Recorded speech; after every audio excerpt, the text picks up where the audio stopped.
윤석열 전 검찰총장의 장모 최모 씨 오늘 1심 재판에서 징역 3년형을 선고받고 법정 구속됐습니다. 불법으로 요양병원을 차리고 수십억 원의 요양급여를 부정으로 받았다는 혐의인데요. 구체적으로 어떤 불법 행위가 있었고 재판부가 왜 유죄를 선고했는지 조금 더 자세하게 짚어보겠습니다. 김성훈 변호사 스튜디오에 나오셨습니다. 안녕하세요. 네, 안녕하세요. 김성훈 변호사입니다. 네, 윤석열 전 총장의 장모 이번 사건에서 지금 알려진 혐의가 크게 두 가지죠. 네, 의료법 그렇습니다. 위반, 그다음에 특정경제범죄 가중처벌법 위반, 네, 사기죠. 그렇습니다. 액수가 커서 그 특경가법 적용됐는데 우선적으로 의료법 위반인 요양병원 불법으로 차린 혐의, 이거 좀 설명을 좀 해주시죠.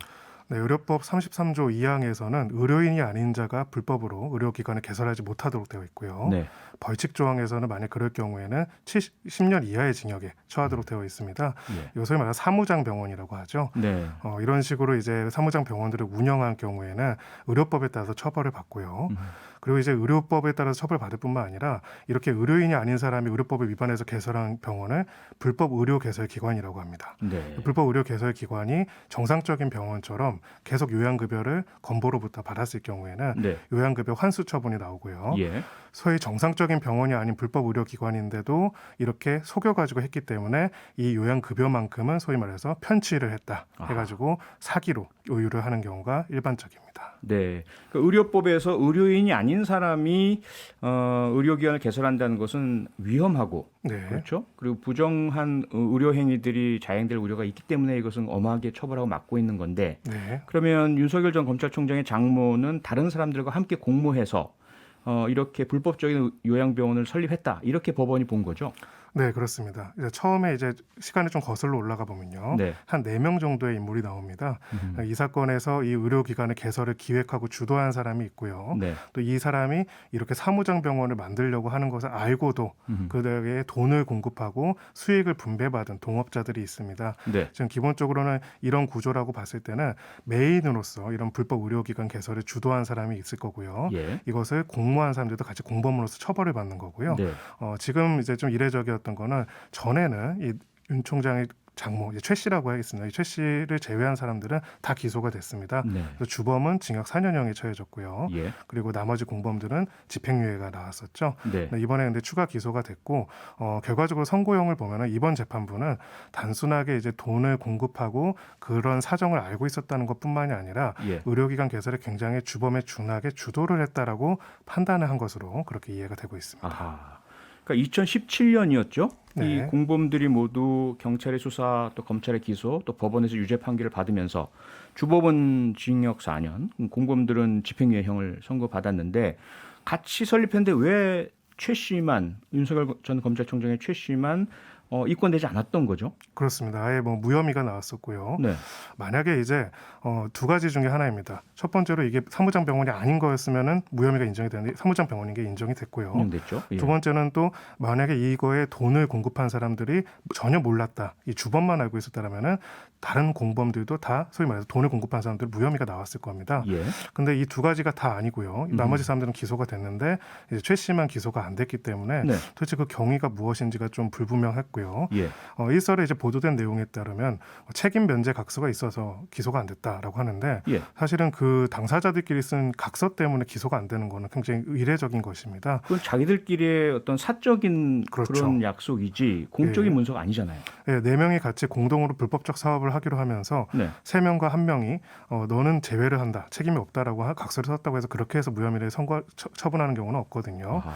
그래서 이제 물론 이제 내용을 기록을 더 봐야겠지만은 네. 뭐 그 내용 외에 만약에 이제 이런 불법적인 의료기관 개설에 대해서 정확하게 모르는 상태에서 돈을 투자했다라는 다른 정황이 있으면 모를까. 네. 적어도 당사자 간의 면제 각서만 있었다는 이유로 무혐의가 됐다는 거는 사실 법률가 입장에서는 조금 이상하다고 볼 수 있는 것이죠. 그 조금 이상하다라고 법률가 입장에서 보셨는데 그렇다면 그 조금 이상하다는 것이 만약에 2017년에 뭔가가 잘못 수사 과정에서 혹은 입건 과정에서 잘못 적용되었다라고 한다면 그 부분 역시 어떤 불법 행위에 대한 조사 내지 수사가 이루어져야 되는 건 아닌가요? 네, 그렇습니다. 이 사건에 있어서는 결국은 이 지금이 오늘 선고가 된 사건의 이제 적정성, 그 기소 유죄 여부의 확정도 필요하고요. 네. 만약에 이제 이것이 최종적으로 항소심까지 가고 뭐 대법원까지 가서 유죄로 판결이 확정이 된다면은, 그리고 또 하나 이제 관점 중에 하나가 이제 주범으로서 준주범으로서 역할을 한 것들이 드러나고 그 재판부로부터 확인이 된다면은 예. 당시로서도 어찌 보면 용이하게 확인할 수 있었던 내용들이 왜 제대로 처분이 이루어지지 않는지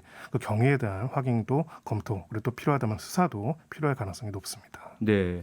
이게 일반 사건과 좀 다른 것이 만약에 이제 그 2017년의 결정 과정에 사위 검찰 검사인 사위의 어떤 존재나 영향이 어떤 영향을 미친 것이라면 이건 지금 대선 과정에서 상당히 커다란 문제로 비화될 우려가 있지 않습니까? 네, 그렇습니다.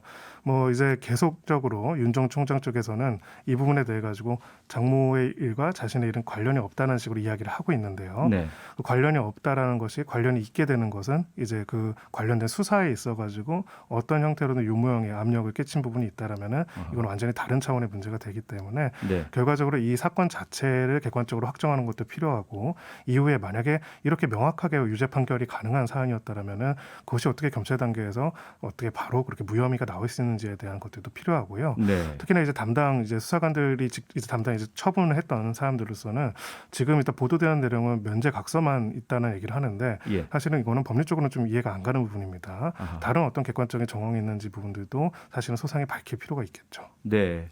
근데 그런가 하면 피고인 최모 씨, 윤 전 총장의 장모 변호인 측에서는 억울하다는 항변입니다. 그 억울하다는 항변의 핵심이 병원 설립하는 줄 몰랐다. 돈을 빌려줬을 뿐이다. 그리고 병원 설립이 이루어지는 과정에서 나는 여기에 돈만 빌려줬지 관계가 없다라는 것을 확인받기 위해서 책임 면제 각서를 쓴 것이다. 그런데 지금 와서 뒤늦게 이렇게 공범으로 몰아서 유죄 판결 내린 건 억울하다. 이런 입장이거든요.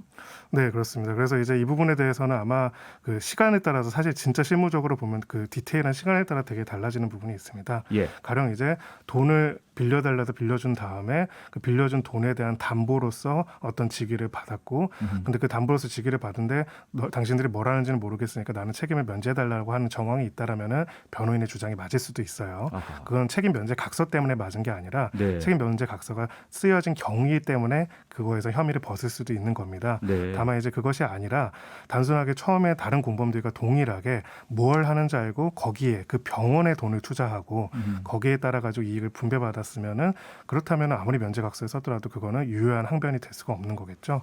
지금 혁신적으로 이제 지금 일부 보도에 따르면은 관련된 병원의 이사장뿐만 아니라 직원 실장에 있어가지고도 소위 말해서 다른 사위가 뭐 재직했다 이런 얘기가 있습니다. 뭐 이런 얘기가 있는 이게 사실관계는 확인해봐야 하고요. 예. 만약에 그런 부분들이 있다라고 하면은 구체적으로 이게 불법적으로 사무장 병원이 운영되고 그 수익을 같이 분배받은 것까지도 나타난다면은 그렇다면 어떤 각서로 인해 가지고 책임을 면하기는 어려울 것이라고 생각합니다. 네네.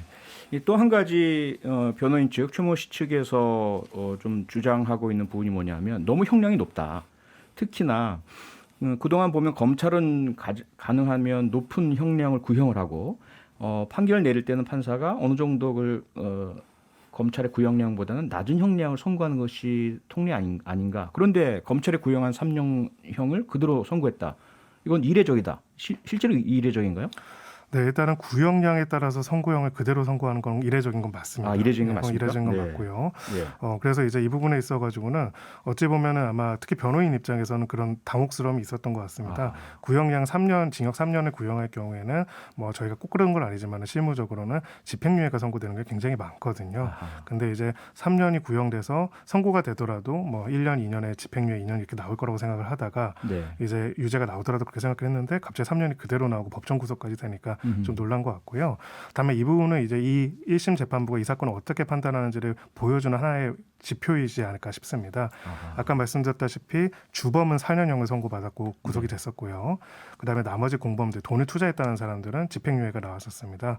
근데 결과적으로 이 재판부는 이 사안에 있어가지고 3년형을 선고했다라는 거는 저희가 봤을 때는 이 사건에 있어가지고 단순하게 이제 돈만 투자하고 분배받았던 투자자가 아니라 이 불법 의료기관을 개설하고 실제 운영한 준주범으로서의 역할을 했다라고 이 1심 재판부는 판단했기 때문에 어떻게 보면 검찰이 기본적으로 전제한 구형량 거의 똑같이 이제 선고를 한 것으로 그렇게 예상하고 있습니다. 네네.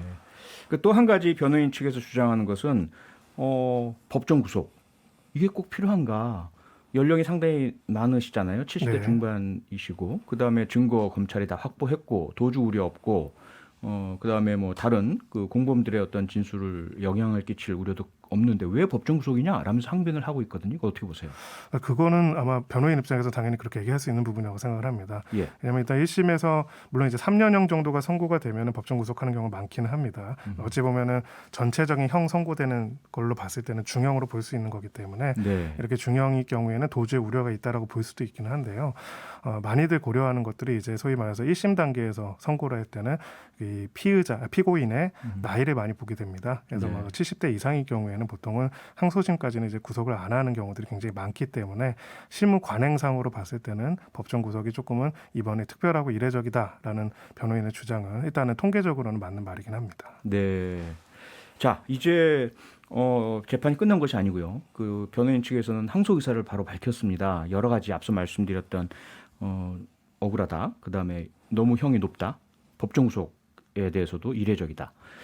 앞으로 이제 항소심이 열린다면 가장 쟁점이 되는 부분이 뭐가 될까요? 네, 가장 법률적 쟁점이 되는 부분은 이미 이 병원이 사무장 병원이라는 건 다 드러났습니다.